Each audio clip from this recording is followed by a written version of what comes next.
Heisman hype, national rankings, NFL draft love.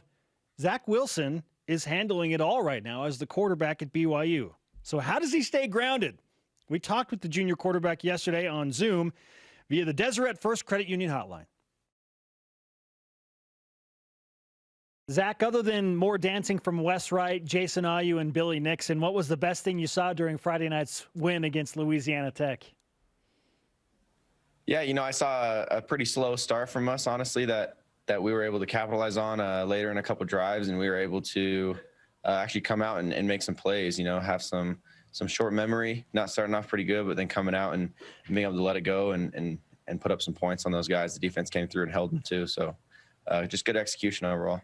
What adjustments did you make after the first quarter when it was tied to put up 21 points? Yeah, I wouldn't say it's anything specific. I would say the guys that, maybe we had a couple misassignments or I know we had some penalties at the beginning, whatever it was, I just think we tried to clean those up. We still had the same mentality and game plan going in after that first quarter. And so I think we just got a little more sparked energy going. Zach, another wildly incredible performance from you. 24 of 26, 92% completion, 5 total touchdowns. What's made the biggest difference in your personal development and efficiency going from previous years to this year? Yeah, being healthy is always important. I would say that's probably one of the most confidence boosting things for myself, is just feeling like, I can make any throw on the field now just because of what I went through last year. And then the other part would just be the experience, not just me, but the guys around me, the experience we've all, acquired over the last couple of years of just playing a lot of football. And, the more you play, the better you're going to get.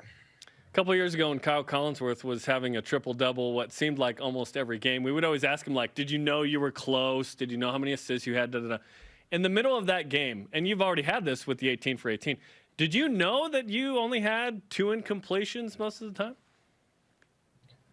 No, I didn't, honestly. It's not something I necessarily think about in the middle of the game.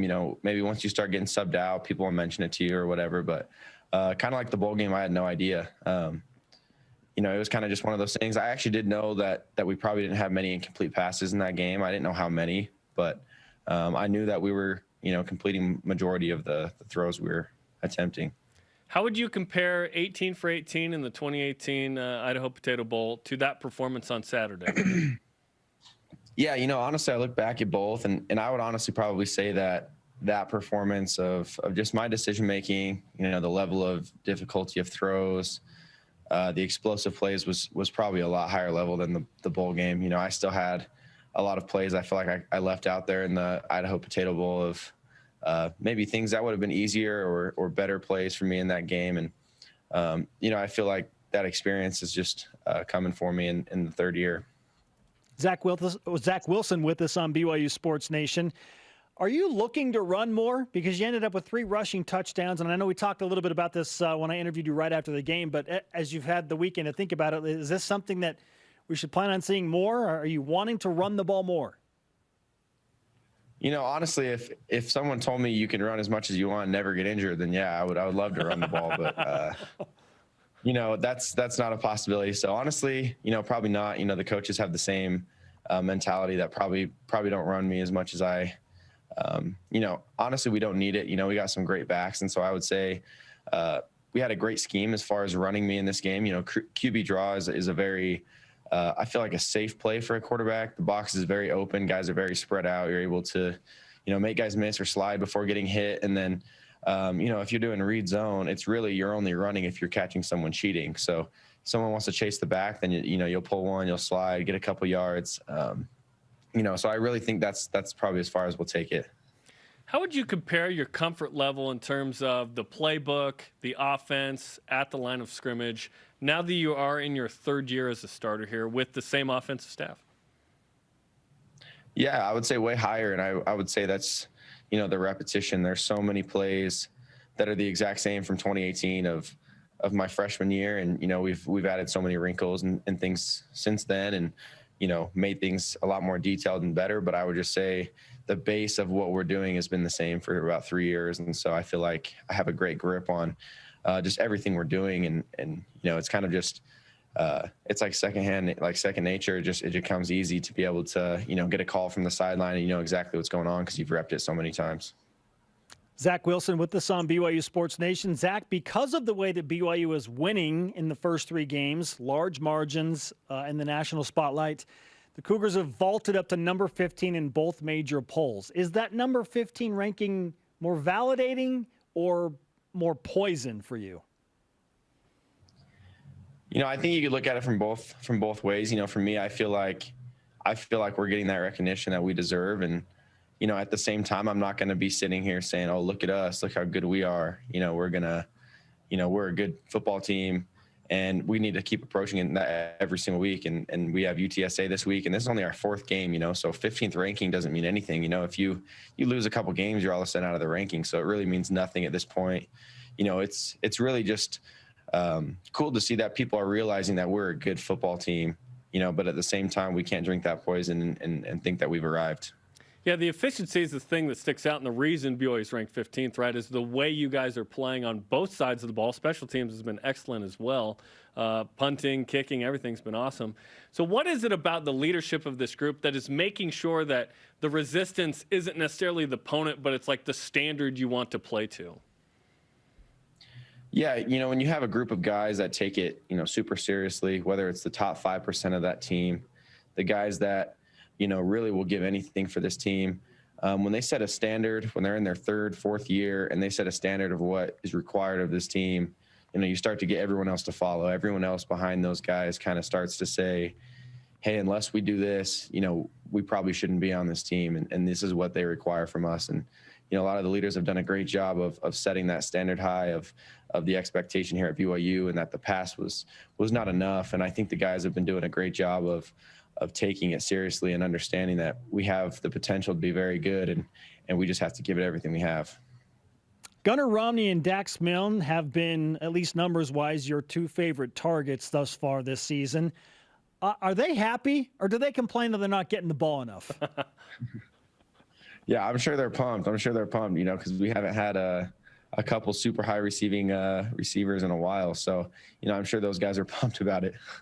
Yeah, and you talked with Spencer after the game about it, but Gunnar, twice now to the 1, he's almost in. He makes that incredible 22-yard catch, almost 23, right? And Carter Wheat. And it seems like you put the ball in spots where only they could get it. Walk me through the decisions on those plays that ended up being great plays. Yeah, that's the repetition of working on throws like that. As a quarterback, there's going to be times when guys are covered. There's going to be times when guys are in tight coverage, but an accurate ball is something that a defense, good defense can't stop. Good offense, overrules good defense any day of the week. And so when Gunnar's got a guy on his hip and he breaks off of his slant route to the corner of the front pylon and the dude's draped all over him. If I just put a ball nice and high where only Gunnar can get it, it's either going out of bounds or Gunnar's catching it. So, those are the things that we try and work on. And those are, the things that'll probably take us to the next level. Zach, how many more times do you expect to hear about your weekend travels to California during a national broadcast this season? I know they need to stop talking about that, honestly. But yeah, they need to find a new story. Well, last week on the STATISTICAL show, you gave some great insight to when Greg asked you what you learned the most. You talked about throwing off platform. How often are you using that in a game now? Yeah, it's huge. In that situation, in the game, the throw to Gunnar, I threw off platform not needing to. It was a great pocket by my O lineman, and but there is times in games where you do have to throw off platform. You have to be able to, make a throw in a tight pocket. And, I think it's definitely something I actually look forward to. I actually kind of like when the play breaks down and you're able to say, hey, I worked on this all off season. Like this is what I'm waiting for. And when you look at Isaac Rex and Carter Wheat, on a crossing route, they high-fived. I don't know if you saw this on film later. It was on the first drive of the second half. Do you advocate for high fives mid-play from the receivers? Yeah, that's what we teach. It's part of the scheme. It's part of the details of the play of how they set the depth on the routes and how they know when they're hitting a certain mesh point and then also how they know when they're allowed to turn around and look at the quarterback or keep going. So that's actually been practiced, you're saying? Yeah, that's actually been practiced. Nice. All right, Zach, we'll finish with this. How are you handling emotionally the early season conversation surrounding Heisman Trophy talk? Yeah, we're 3 games in, and I wasn't the most loved person last year. I've been down that road. I've been loved, I've been hated, I've been loved, and so honestly, it's all fake for me. It's all background noise. None of it means anything for me. The goal going into the season, the goal last year, and the goal right now is still the exact same thing for me. And I just got to keep a level head, and I'll never let those emotions control me and what I'm trying to achieve here at BYU. Zach, we appreciate you hanging out with this man, and know that a lot of people want to talk to you, so we don't take it for granted. Thanks, man. Thank you, guys. Appreciate it. Zach Wilson on the Deseret First Credit Union Hotline. Deseret First, you know why, we show how. I think he's